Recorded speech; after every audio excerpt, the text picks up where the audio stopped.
Hello and welcome to Recovery Cave. In today's video, I'm going to be asking a simple question that's not actually that simple at all. And that question is, what is an alcoholic? So let's start with a simple, clean dictionary definition. Alcoholic, a person who is addicted to alcohol, someone who regularly drinks excessive amounts of alcohol and has difficulty controlling their consumption. Now, that definition might sound pretty clean to you, but when you break it down, there's actually quite a lot of room for interpretation. What does addicted to alcohol actually mean? How often is regularly? And what does excessive look like? People tend to picture extremes, someone that's drinking all day, someone that's lost everything, someone that hasn't got any willpower or just doesn't care anymore. But the reality is far more nuanced and far more complicated than that. So in this video, I'm going to try and break it down in a way that makes some sense.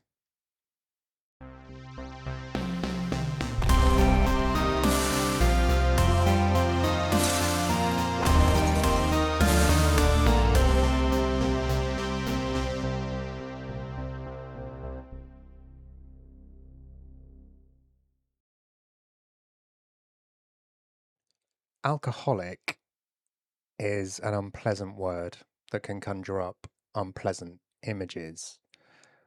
If you ask someone to describe what an alcoholic looks like, the stereotypical image is something like this guy. Sat on a park bench, looks homeless, down and out, bottle of vodka in his hand.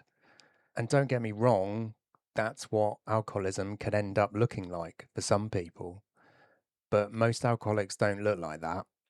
They can look like this, or this, or this, or this, or this. But the difference is with those guys, you don't normally see the alcohol. And I chose those particular images because I know alcoholics that have worked in all of those different roles in the past until they didn't. The point is, alcoholism can affect anyone. It doesn't matter about your bank balance, what job you do, your social status. Alcoholism doesn't care. An alcoholic actually isn't a clinical term at all. There's no particular amount of alcohol that anyone drinks that makes them an alcoholic, and there's no particular frequency of intake that makes anyone an alcoholic either. Clinical settings do diagnose alcohol related disorders, they don't diagnose alcoholism, and that is partly because of the weight of the word and the stigma that goes along with it. But in order to diagnose alcohol related disorders, clinicians look at traits and patterns of behavior. And looking at these can be more useful than our dictionary definition.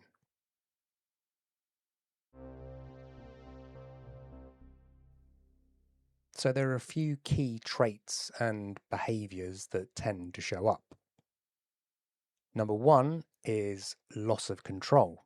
So drinking more than you planned, struggling to stop once you've started, setting limits and then breaking them, or saying in the morning, I won't have a drink tonight, and then ending up drinking anyway. Number two is preoccupation, thinking about drinking when you're not drinking, planning your day around it, looking forward to drinking more than anything else, panicking when you might not be able to drink, and avoiding social situations that don't involve alcohol. So that's basically alcohol taking up more space in your head than is healthy. Then you've got number three, which is continuing despite consequences. The individual will be knowing it's causing problems with things like relationships. So That can be family or friends or lovers, problems or breakdowns in those, problems at work. Could be causing extra days off, sickies, as they're called in the UK, or people noticing alcohol on your breath, perhaps in the morning. That's something that used to happen to me quite a lot. Or issues with their mental health. But despite these, carrying on anyway. And number 4 is tolerance and dependence. So, needing more alcohol, that is, to get the same effect. Drinking becoming more normal than not drinking. And physical dependence, which is on the more extreme end of things. But that occurs when you start to feel ill when you don't drink. And there are other factors involved as well, and I'll talk about those in detail in the next video. And these might go unnoticed by most people at first, apart from people close to the individual. But over time, they tend to get worse, more severe, more extreme, and more noticeable. And not everyone will tick all of those boxes. People fall across a spectrum. So you get different types of drinkers. You get daily drinkers, so people that drink every day, and that can just be in the evenings. You get binge drinkers, so someone that hits it incredibly hard for one or more days, and then they might not drink for another week, 2 weeks, whatever. You get people who seem to be able to hold down jobs, and you get people whose lives are visibly falling apart. And all of those can exist on that same spectrum. Functioning doesn't always mean healthy or good, and struggling doesn't always look dramatic or explosive. But why do people start to drink like this? Because no one starts out with the intention of becoming an alcoholic. That would be mad. And at first, alcohol might seem to work. It might blur the edges nicely, quell the anxiety, or numb the pain. But it's often to do with why the person is drinking. So if you have a bad day and you drink to forget the day you've had, wake up the next day and it's a new day, that's arguably okay. But if you're drinking to try and fix something that's fundamentally wrong with your life, that's not going to work. That is a short term solution to a long term problem. And it's a bit like if you had a really nasty deep cut on your arm and you couldn't face having it fully treated because it's horrible. So your solution was to put a massive plaster on it.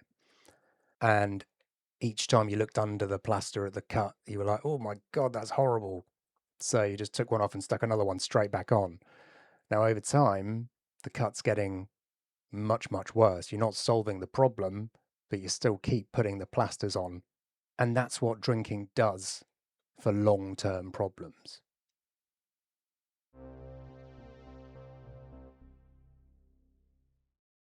So, although the word alcoholic is generally seen as unpleasant, alcoholic as a label can do harm, but can also help. So, if you label someone else as an alcoholic, that is almost never helpful.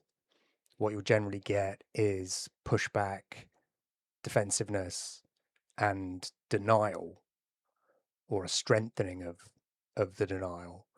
But for some people, the label alcoholic can be helpful if the individual accepts and embraces the label. Then it can help them accept what's going on. It can give them clarity. It can be a turning point. It can even be empowering. But what really matters is the individual understanding the pattern of behavior and being brutally honest with themselves about it.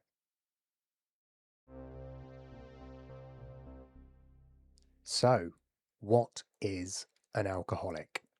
Well, it's nothing to do with what you do for a living. It's nothing to do with how much is in your bank account. It's nothing to do with willpower, and it is not a weakness.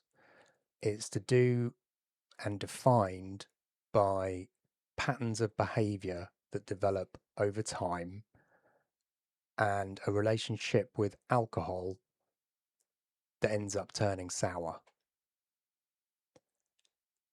And the word alcoholic isn't a comfortable one to embrace. But then it's not being comfortable that makes us change. And in the next video, I'm going to be asking a more personal question. Am I an alcoholic? And how you might start to answer that for yourself. But if you enjoyed this video and found it helpful, if you could give it a like and subscribe to the channel, it would really help the channel grow, and I would really appreciate it. In the meantime, take care, and I will see you soon.